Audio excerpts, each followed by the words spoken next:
출산 기록은 있지만 출생 신고가 되지 않은 영유아 관련 경찰 수사가 400여 건으로 크게 증가했습니다. 네, 사라진 아기들을 둘러싼 쟁점과 남은 과제들은 어떤 것들이 있는지 취재 기자와 함께 이야기 나눠보겠습니다. 사회부 황보혜경 기자 나왔습니다. 어서 오십시오. 안녕하세요.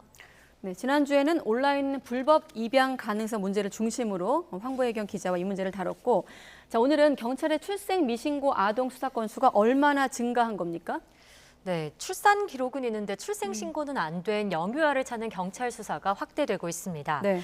경찰은 오늘 오후 지자체에서 수사를 의뢰받은 사건 400여 건 가운데 이 400여 건을 조사하고 있습니다. 수사 건수가 하루 사이에 160건 넘게 늘어난 겁니다. 지역별로 보면 경기 남부가 102건으로 가장 많고요. 또 서울과 대전이 38건, 경남이 33건입니다. 또 충남 29건, 경북 23건 등 대부분 지역에서 수치가 증가했습니다.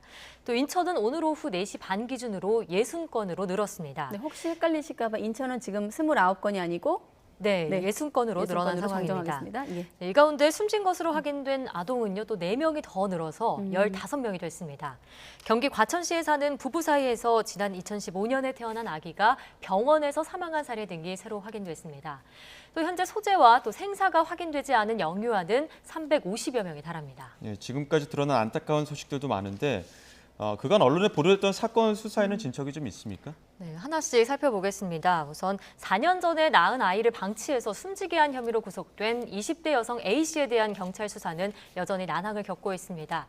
지난달 30일 경기 수원시 팔달구에서 체포된 A씨는 출산한 뒤 사흘간 집에 방치한 아기가 숨졌고 시신은 대전 야산에 묻었다고 처음엔 진술했습니다. 네. 그러나 돌연 A씨는 아기를 하천에 유기했다고 진술을 바꿨습니다. 이에 따라 경찰은 수색 작업을 종료하고 프로파일러 면담과 거짓말 탐지기 조사를 제안했지만 A씨가 동의하지 않으면서 불발됐습니다. 또 8년 전 숨진 아기의 시신을 유기한 혐의로 체포됐다가 석방된 경기도 과천시 50대 여성은 지역에 있는 선산에 시신을 묻었다고 진술해 경찰이 수색에 나설 계획입니다. 이 친모는 아기가 다운 증후군을 앓다 숨졌다고 주장하는데 경찰은 이 과정에서 학대한 정황은 없는지 살필 방침입니다. 또 태어난 지 8일 된 아기를 온라인으로 알게 된 사람들에게 넘겼다는 이른바 화성 영아유기 사건과 관련해선 아기는 물론 아기를 데려간 사람들의 행방도 여전히 묘연합니다. 네, 아까 수사 건수가 하루 사이에 160건 넘게 늘었다는 게 놀라운데 예. 아무튼 출생 신고가 이루어지지 않은 아이들 상당수가 베이비박스에 남겨졌던 것으로 확인됐습니다. 그런데 어떻게 두고 갔느냐에 따라서 혐의가 다르다고요? 네, 그렇습니다. 이 베이비박스에 아기를 놓고 오는 것 자체는 아동 유기에 해당할 수 있지만 네. 상황에 따라서 수사기관의 처분은 달라집니다. 두 엄마의 실제 사례를 비교해 보겠습니다. 우선 지난해 경기도 수원에서 낳은 아기를 서울 관악구에 있는 베이비박스에 맡긴 30대 여성 A씨입니다. 또 다른 30대 여성 B씨도 지난 2015년 광주에서 딸을 출산한 뒤 경기 군포에 있는 베이비박스에 아기를 두고 갔습니다. 다행히 두 아이 모두 보육시설로 넘겨져 탈 없이 자라고 있는 것으로 확인됐습니다. 얼핏 비슷해 보이는 사례지만 경찰이 내린 결론은 정반대였습니다. 먼저 경찰은 A씨에 대해선 무혐의로 수사를 종결했습니다. 베이비박스 운영진과 충분히 상담했고 아기를 키우기 힘든 어려운 사정이 인정됐다고 본 겁니다. 반면 B씨는 아무런 상담 없이 아기를 그냥 두고 간 데다 양육을 포기할 만한 상황도 아니었다고 봐서 아동복지법상 아동유기 또 방임 혐의로 입건했습니다. 결과가 정반대네요. 예. 네. 사법기관 판단은 어떻습니까? 네, 법원의 관점도 사실 크게 다르지 않습니다. 서울중앙지방법원은 지난 2018년과 재작년 두 아이를 잇따라 베이비박스에 유기한 혐의로 재판에 넘겨진 친모에게 무죄를 선고했습니다. 재판부는 친모가 베이비박스 담당자와 상담을 거쳤고 아이를 보호할 직원이 상주하는 곳에 아이를 두고 간 만큼 버린 게 아니라 맡긴 것으로 봐야 한다고 말했습니다. 네, 하지만 형편이 어렵다거나 또 복잡한 입양 절차를 피하려는 이유로 아이만 베이비박스에 놓고 그냥 떠난 경우엔 대부분 유죄가 인정됐습니다. 아기의 이름이나 생년월일 등 출생 정보가 적힌 쪽지를 남겼어도 아기를 버렸다는 재판부 판단에는 영향을 주지 못했습니다. 아이 입장에선 버린 것이나 맡긴 것이나 가슴 아프겠습니다만 아무튼 법적으로는 버린 것과 맡긴 것의 차이가 있다. 자, 이렇게 베이비박스에 아기를 맡겼는데 유죄 판결이 나오는 경우가 많다 보니 불안해하는 어떤 부모들도 많다고요? 예, 최근 이 베이비박스 운영 기관에는 과거에 아기를 두고 갔던 부모들의 불안감 섞인 연락이 잇따르고 있습니다. 혹시 자신도 처벌을 받진 않을까 두려워하기 때문입니다. 또 동시에 아기를 불법으로 입양을 보내려다가 베이비박스에 맡기는 쪽으로 마음을 바꾸는 경우도 늘고 있다고 합니다. 관계자의 말을 직접 들어보시죠. 네. 나중에 들키면 어떻게 되냐고 그래서 울면서 전화하신 분들이 많이 계세요. 불법 입양을 보냈을 때 문제가 되겠구나 싶어가지고 베이박스로 데려오는 경우도 지금 있는 거고요. 네, 이런 가운데 베이비박스에 아기를 두고 간 부모들에 대한 처벌은 좀 더 신중해야 한다는 목소리도 있습니다. 마지막 선택지로 베이비박스를 찾았던 부모들이 잇따라 처벌받는다면 오히려 아이들이 음지에서 더 큰 위험에 빠질 수도 있다는 우려에서입니다. 근데 지금까지 보면 영아 사례도 그렇고 유기 관련 수사 상황도 보면 피의자가 대부분 친모인데 예. 그 친부와 관련돼서는 수사가 어느 정도 좀 나오는 게 있습니까?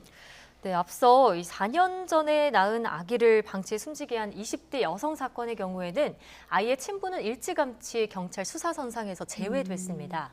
일단 임신 사실을 자신 전혀 몰랐다고 진술한 데다 경찰 조사에서도 특별한 특이 사항이 발견되지 않았기 때문입니다. 그런데 이런 진술 혹시 어딘가 들어보신 적 있지 않으십니까? 예, 집 냉장고에서 시신으로 발견된 영아 2명의 친부 40대 이모 씨 역시 경찰 조사에서 아내의 임신도 출산도 몰랐다고 일축했습니다. 경찰도 휴대전화 포렌식에서 뚜렷한 혐의점을 찾아내지 못하면서 이 씨는 구속 송치된 부인과 달리 검찰에 넘겨지지 않았습니다.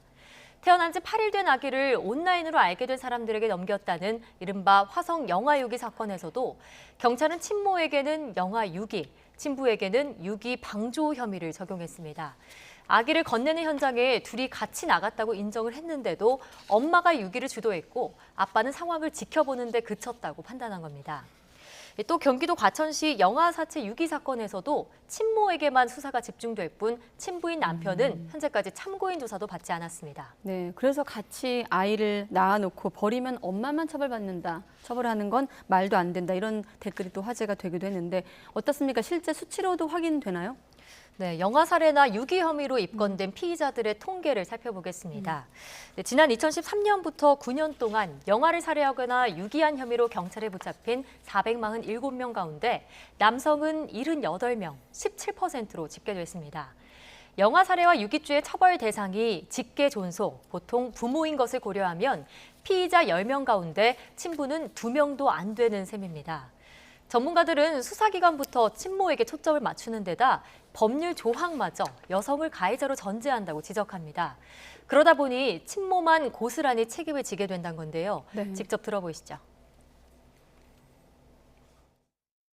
영아 살해와 관련된 법 문구 자체가 치욕을 은폐하기 위함이라고 해서 사실상 여성을 전제한 것으로 보이는 측면이 있고 실제 입건 건수도 여성이 훨씬 많은 부분을 차지하고 있어 책임을 여성에게 전가하는 것이 아닌가.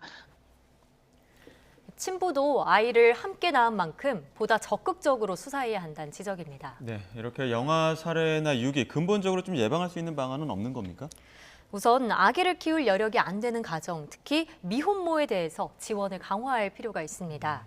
정부는 현재 저소득 한부모 가족에게 아동 한 명당 월 20만 원에서 35만 원을 양육비로 지원하고 있습니다.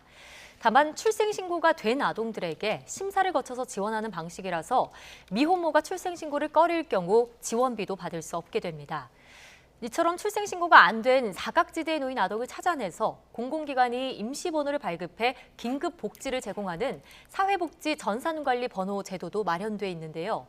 관련 인력을 더 보강하고 시스템을 체계화하는 등 제도를 더욱 활성화해야 한다는 지적입니다. 또 돈이 많이 드는 임신부터 출산 과정에서 지원을 더 늘려야 한다는 목소리도 나옵니다. 무엇보다 미혼모, 미혼부에 대한 편견 등 사회의 시선이 달라져야겠습니다. 네, 그리고 이런 문제가 해결돼야 우리 사회가 저출생 논의를 할 수 있는 자격이 되지 않을까 생각됩니다. 네, 사회부 황보혜경 기자였습니다. 수고했습니다.